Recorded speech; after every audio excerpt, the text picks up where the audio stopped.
السلام عليكم ورحمة الله وبركاته. اللهم صل وسلم على أشرف المرسلين. رحب بكم.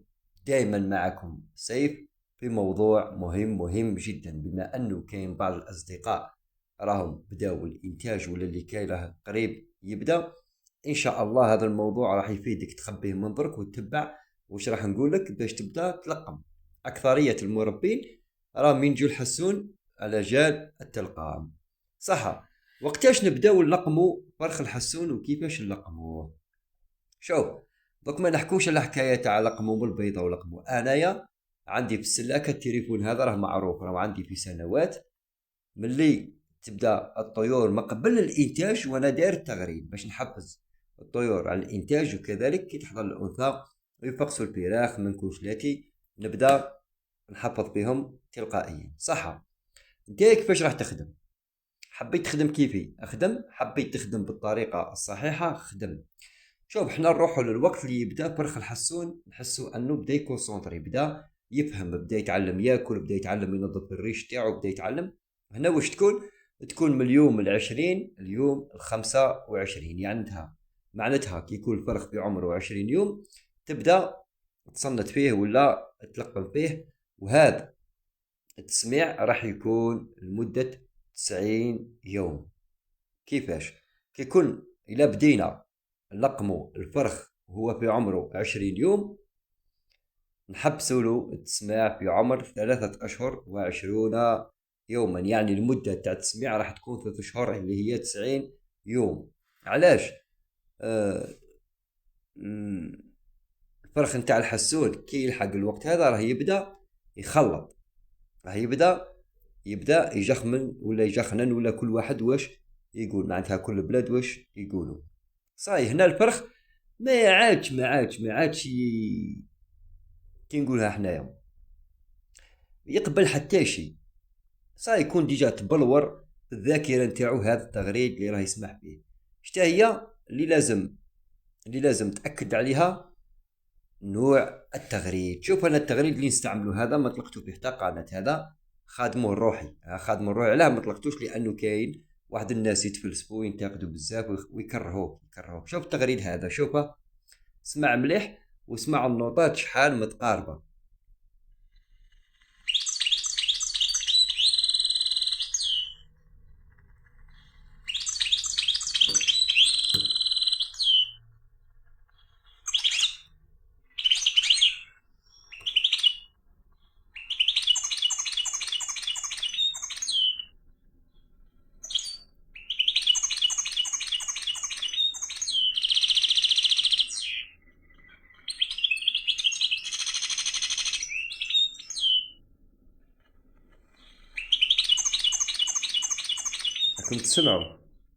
راكم تسمعوا في النوطات. شوف شحال تعاود من مره، وشوف النوطات كيفاش متقاربه.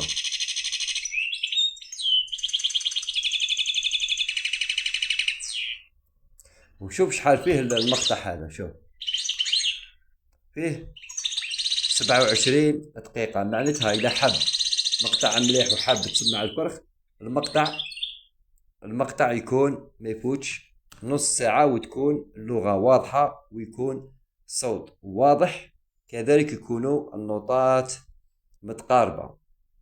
تقريبا راك تلقى نفس المقطع قاعد يتعاود مرة على مرة. هنا هذا المدة نتاع التسميع اللي هي 90 يوم راح تعاون الفرخ باش يهز تقريبا كل النوطات. صاي لازم على الأقل النوطات هذو يبقاو يتعاودوا بين 15 ل 20 مرة، حتى يكون واحد شوية تاع الاسباس اللي هو 10 ثواني باش يرتاح فيهم المقنين. زيد نتايا كي تمد تغريد، أنا نقولكم ما تمدش أي تغريد، لازم تكون كل تبديلة نتاع اللغة لازم تكون فيها شوية ريكيبيراسيون وشوية راحة. على الأقل ثواني نصف دقيقة ولا دقيقة للمقنين باش يسمع مرتاح وما يدخلش في ستريس.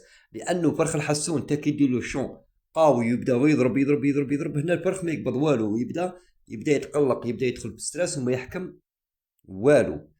وزيد وقتاش ولا شحال المدة نتاع التصنات في النهار. شوف، واش راح نقول لك. تبغي تسمع مرتين في النهار، معناتها دير التغريد هذا مرة واحدة نصف ساعة تخليها تكمل كاملة وتحبس، وتديله قبل الغروب. أنا نحب كيفاش نحب نخدم. أنا وقت اللي تكون الفراخ تسمع، وقت اللي نبطل من الفرخ أنا في السلاكة مثلا ندير تليفون هذا من الصباح للعشية. بعد واش ندير أنا كي نحي الفرخ ونديرو في قفص تقريبا في عمر الفطم اللي هو شهر وخمس أيام، نبدأ نسمع ثلاث مرات. مرة الصباح نخلي التغريد هذا يكمل حتى يكمل ويحبس، ونعاود منتصف النهار، ونعاود قبل المغرب ونحبس. صاي. زيد الفرخ نتاع الحسون لازم يتحط في بلاصة كالمة يا جماعة، او ما تحطش فرخ الحسون مع طيور اخرى.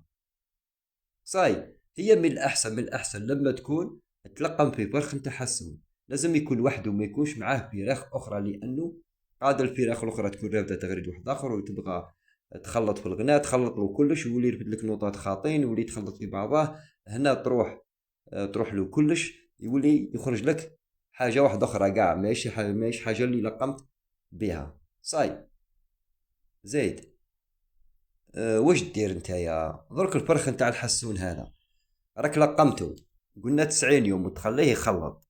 صح. تقول سيف واحد الوقت كان يقول لك المقنين يبقى غير يهز. نعم، المقنين يبقى غير يهز عام عامين ثلاثة، كل ما يكبر يهز. لكن نتايا الحاجة اللي تركز عليها انه فرخ الحسون هذا كي تلقمه ثلاثة شهور وتخليه يخلط ما تزيدش تسمعه، راح يصفي لك التغريد ان شاء الله كي يكون في عمره 6 شهور ولا 7 شهور.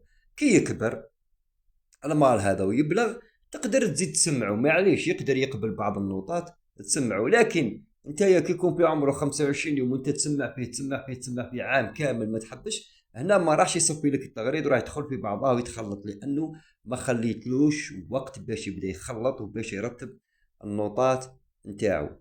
لازم تسمعه. صاي. تسمعه 90 يوم، تحبس وتخليه يبدا يغرغر. شهر الرابع، شهر الخامس، شهر السادس، السابع يكون مصفي لك التغريد هذا اللي حفظته على ديك الناس. ما تنجحش يقول لك انا في 10 سنين لقم وما نجحتش. المشكله انك من الاول خاطئ. الحاجه الاولى انك اختاريت تغريد ما يصلحش اللي دار ستريس وخلع الفرخ نتاع الحسن هذا في الباطل، ما دار والو، معناتها كنت غير تعب في روحك. والحاجه الثانيه لانه الوقت نتاع التلقى ما قبضتوش مليح، وبقيت غير تسمع حتى بلغ المقنين هذا ومازال ما صفاش التغريد تاعو. من بعد ظهروا فيه الاخطاء كلها. حاب تنجح، حاب تخدم خدمه زينه حبيبي، لقم كيما راني نقول لك، راني نعطيك بالطريقه الصحيحه نتاع التلقام. ما كان له تروح هاك ولا هاك، تبعني حبيبي تنجح. ها هي وينا 27 دقيقه هذا راني خادم روحي. ها وينا نزيد نسمعك القدام. هاو التغريد راك تسمع. هاجا تشوف، هاجا تشوف نزيدو فيه خلاص نقدمو. نقدمو فيه. مثلا هنايا ها زيدو. سيدي نقدمو خلاص. ها ها وعامر عامر لي صورتي، عامر ما شاء الله التغريد هذا ما فيش شك.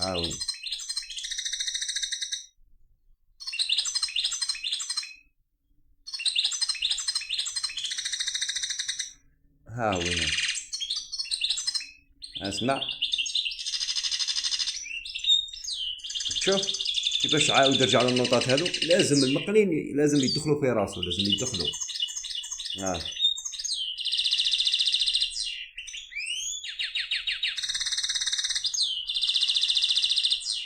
هاو حبس.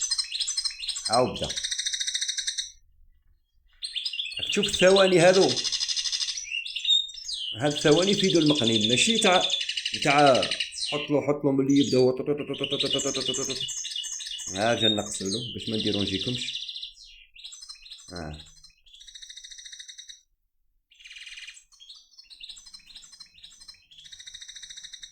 هذا هو التغريد اللي يكون صحيح، اللي يكون متبع القاعده، ما يحبش بزاف، ما يبقاش كامل مع بعضه، لازم يكون فيه واحد شويه ثواني نخلي المقنين يرتاح ويهز النوطة ويعاود معها. ها. مم.